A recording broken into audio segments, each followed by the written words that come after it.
Yo, what's going on, guys? Crispy Flakes here. Welcome to Extra Crispy. For today's video, we got ranking the NBA's top 10 power forwards of the 2010s. Video by Dom2K. We've checked out some of the other positions already, man. Link to his channel description below. I know why a lot of you guys are probably here, man. I know why a lot of you guys are probably here.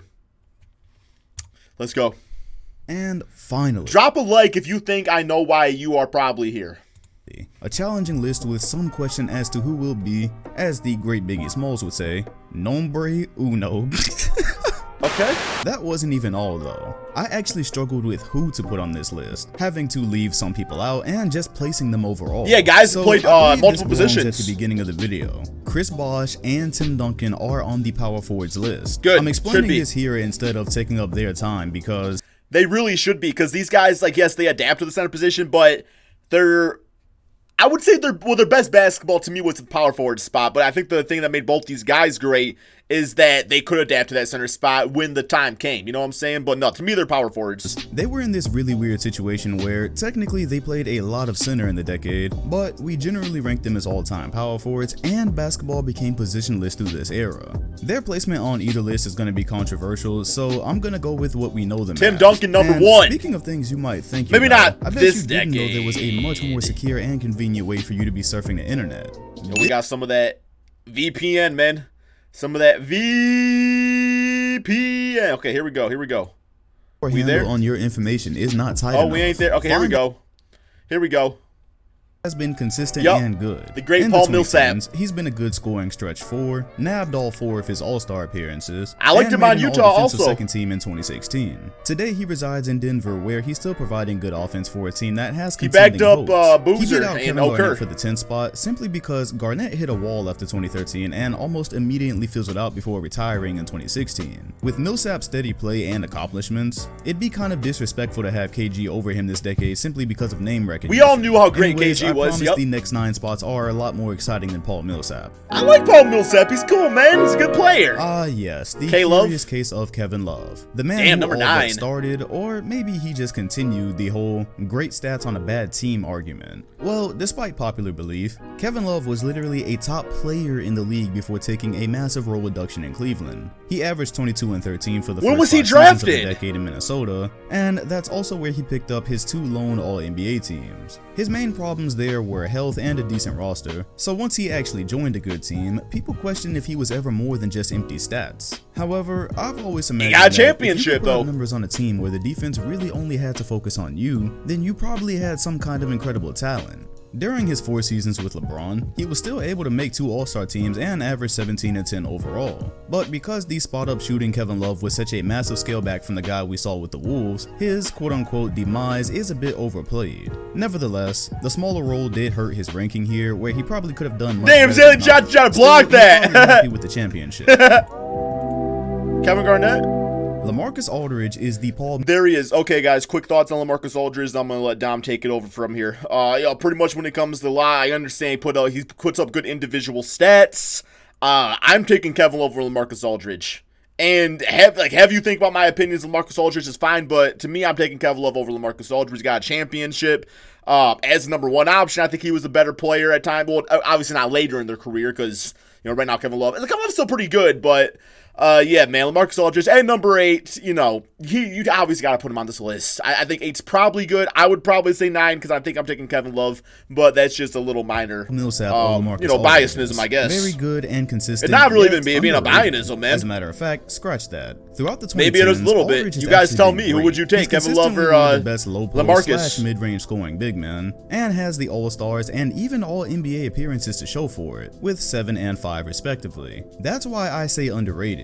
Who has ever acknowledged that LaMarcus Aldridge has been an All-NBA player for half the seasons in this decade? That probably has a lot to do with his San Antonio experiment under-delivering, to be honest. When he joined the Spurs team that was only 1 year removed from a title and still had Ginobili, Duncan, Leonard, Parker, a second round out is not what I or anybody else. That was the thing, like the blocking stones was put there for LaMarcus Aldridge to put up these good numbers to really just excel and shine and win some championships. And, we're supposed to open that window back up. Imagine. And just kind People of forget that they were actually on the 73-9 Warriors heels practically the entire season. But yes, being that San Antonio is never that popular in the media anyways, and that they've gone from contenders to fringe playoff teams in his time there, it doesn't help his recognition. Still, individually, what's a French playoff he's done a team lot this decade and is definitely the most underrated player relative to his production in my opinion. And no, his mid-range game is Jesus Christ. Okay, Blake at 7! Come on, man! Bro, you got 6 guys over Blake Griffin? The greatest power forward. Depends where AD is listed as. Man! Number 7? His teeth. Yet, it's hard to ignore that he placed third in MVP voting in 2014, and it's a stark reminder how good he's been. Had his best season last year, nobody cared though. Floor. Yes, injuries have certainly put the brakes on what was supposed to be a generational talent, but even with that, he still managed 5 All-Stars, 5 All-NBA teams, the most impressive of which was last year after it seemed he was kinda fading away. 2019 was probably the best year of his career. Faded up with Detroit though. Not as flashy as the others, but his game had definitely evolved since the Clippers days as the 3-point shot became the staple of his game. Now here we are at the beginning of the 2020 season, and already he's played only one of the Pistons' first 12 games. And that's exactly why I kept him out of the playoffs in my season predictions on the second channel. Where there is good Blake Griffin performances, the injuries are never far behind. He's got the accomplishments and mega talent throughout the 2010s, but he's also— the sad truth is kind of hitting me. I don't know if the Pistons are going to make the playoffs this year. Got a 4-season stretch where injuries completely held both him and his team back, and that's difficult to ignore. That's very difficult to ignore when you're trying to move him up a list, and that's why he's behind my next pick. But I don't know. Wow. Yeah, Draymond, I have a really hard time ranking Draymond Green over players that I know he's not more talented than. Yeah. However, his impact on and availability to winning teams could not be denied. Man, I could see where this ranking would be so hard to do. Because now it's like we're getting away from talent and we're getting towards championships and roles within the team. But if that's the case, that's why I got Kevin Love over LaMarcus Aldridge. It's just because the role he played helping, get that championship and stuff, man. And just like in the regular season, I know we had injuries and stuff in the playoffs, but still he was a part of the team. I don't know. See, right now, I get it, Green though. is playing on a lottery team, and you no longer hear about him because, as many of us were saying before, he's a great Warrior system player. Been about individual talent. I would have never taken him over a lot of the other guys to be the man on a team. That includes Kevin Love, Aldridge, and Blake Griffin. However, when Golden State was good, they found it very difficult to replace the value that he brought. The leadership, the energy, the defense, the willingness to accept his role. There was always a decently sized void when he wasn't there. See Game 5 of the 2016 NBA Finals. So would I say Green is a better player than almost anybody I've listed so far? No. But you respected what he did. Defensive teams, 2 All-NBA teams, 3 All-Stars, contributions to 3 titles, and Defensive Player of the Year over them for a decade? Absolutely. NBA talk is this weird paradox because we'll put down a player like Kevin Love for not being the same superstar once he's on a good team, but then not credit a player like Draymond where it's due when they're more useful on a good team than a bad one. So yes, don't expect to hear much from him until he's on a team that's actually competing for something again. As in next year when the Warriors have a lottery pick and everybody's healthy. But at the same time, and they sign whatever superstar they get next. To be here. So as much as I was ready to have Blake Griffin be in the 6th spot over him, how would I ignore that any momentum that he's had throughout the decade has always been sabotaged by injury? His teams have suffered from it. You don't get credit for what you didn't do, so even if Griffin had the potential to be the 2nd or 1st best player on a Clippers title team, it simply never came to fruition. Meanwhile, Green being important to literally all of the Warriors titles did. I ain't gonna try to fight a good point. I get it, and that's what's keeping the Pistons from being I don't want to say a top team of the Eastern Conference, but a solid playoff team, if you ask me, is the health not only of Blake Griffin but also of Derrick Rose. So yeah, I mean that team was completely healthy. You guys gotta admit, man, that's not me just being biased out there. You gotta admit the Pistons completely healthy. The Pistons team looking a lot better out there than 4-12, wherever the hell they are. Bosch's career ended in one of the more brutal ways possible. Yeah, he got a sad ending. A team that looks like it could make a run through the East even without LeBron, and the next, his career is quite literally over. Although I don't think he's technically came out and said I'm retiring, at 34 years old with got a huge ass contract away contract from basketball now, it's pretty safe to say it's over. Even with that, he's a top 5 power forward of the decade to me. While he did take a role cut to play in Miami, it didn't seem to affect the public perception of him the way it did for Love. That's probably because Bosch was still crucial to Miami's defense, and he never truly struggled as he was an all-star every year of the 2010s that he. I would like to see the stats of Chris Bosh on Toronto compared to the stats of Miami. I like to see the stats of Kevin Love on the T-Wolves compared to Cleveland. I know I can look at that after this video, but not at the time. I'm just curious about that because I'm wondering if Bosh suffered, a big. I mean, because Kevin Love, when he was like playing great basketball on the T-Wolves, I mean, he was playing exceptionally well. But I mean, Bosh on the Raptors wasn't, no slouch either. Played. His numbers also did not drop as drastically as Love's did. Oh, thank you. Okay, I should have just watched the rest of the video. You told me. Miami to 2 titles. Okay, there we are. The only 2 players on this list so far with multiple rings. With a crucial role in 2 titles coupled with 7 All-Star appearances, he really could have wound up higher on this list with 3 more seasons under his belt. Perhaps the expanded role after LeBron's departure would have led to a couple of All-NBA teams. But we never even saw him play a full season after LeBron, so I still think he's behind a few guys. Yeah, I think that was a fair ranking. At first glance, you remember Dirk basically not being able to run or jump anymore after 2017, and you wonder why he's so high on this list. However, do not let the last 3 seasons fool you. I thought he was low. As it sounds, top 2. His loyalty to Dallas, especially after bringing them a title, pretty much wasted what were still good years of his career up until they around win that 2016. title? I mean, they let Tyson Chandler go right after they won in 2011, and the roster was kind of downhill from there, save for a last. Man, that's why I think just that ring alone of this decade. I mean, to me, that was one of the top rings in NBA history. He literally put that entire team on his back.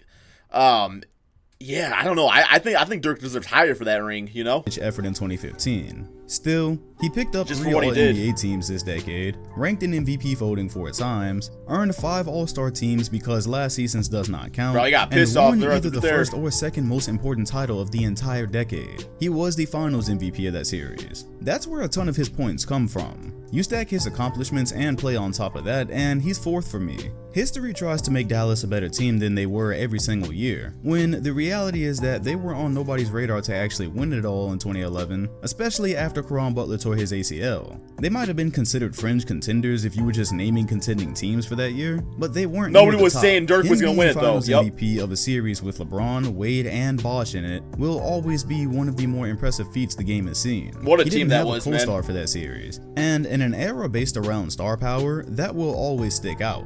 Dirk damn near had to be rolled into retirement on a wheelchair, but the first 6 years are enough to carry him here. Would love to see him play with Luka and Kristaps. Tim Duncan put me through more than he should have, trying to figure out if he should be on the center or power forward list. But in this era, bro, who cares? He was going to be super high either way. He really played a lot of both throughout his career, so let's just go with the traditional position.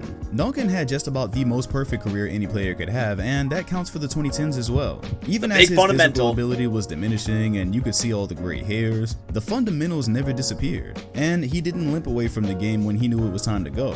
Anyway. If Tim Duncan was in shape right now, in my opinion, he would still be like, I don't want to say a great basketball player, but I still think he could help a lot of teams out. I think he's that good and he's that fundamentally sound.